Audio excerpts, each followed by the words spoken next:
Voyons à présent le moteur de recherche des affaires.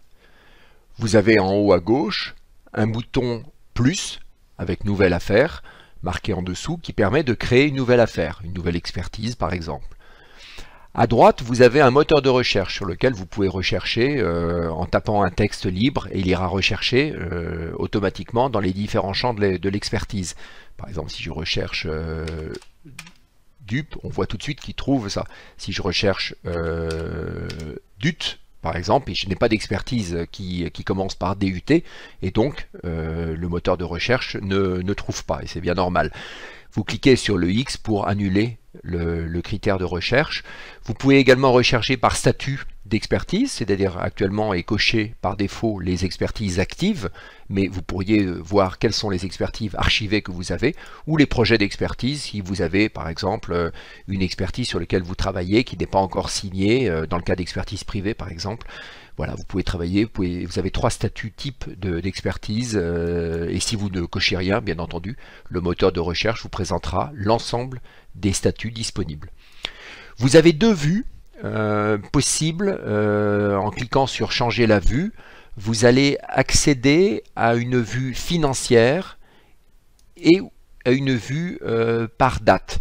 C'est une fonctionnalité bien pratique puisque la vue financière va vous présenter les différentes colonnes que sont le total des consignations qui a été totalisé sur l'expertise, le total des frais engagés, le total des honoraires engagés, le solde entre la consignation moins les frais moins les honoraires et le total facturé. C'est assez intéressant d'avoir ces données-là. Dans l'onglet des statistiques, vous avez également le même rapport mais avec des totaux et vous gérez également, vous avez un rapport qui est dédié à la trésorerie. Quand vous changez de vue, c'est simplement un bouton qui vous permet de passer une vue ou l'autre. Il s'agit bien entendu des mêmes expertises.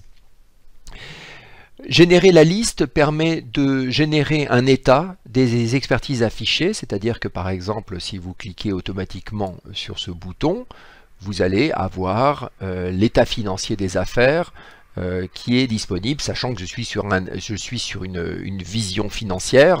Si j'étais sur une vue rapport initial avec la date de prorogation, le rapport final, j'aurais une liste qui présente les dates. Donc il a un changement immédiat de contexte. Les paramètres d'impression, vous pouvez dire je veux mon logo en haut à gauche, je veux d'abord une prévisualisation, je veux mon en-tête et mon pied de page, et j'ai juste à enregistrer pour mémoriser les paramètres d'impression. Enfin, le dernier bouton, Export Excel, parle de lui-même puisqu'il s'agit d'exporter la vue de ce que vous avez à l'écran sous le format Excel.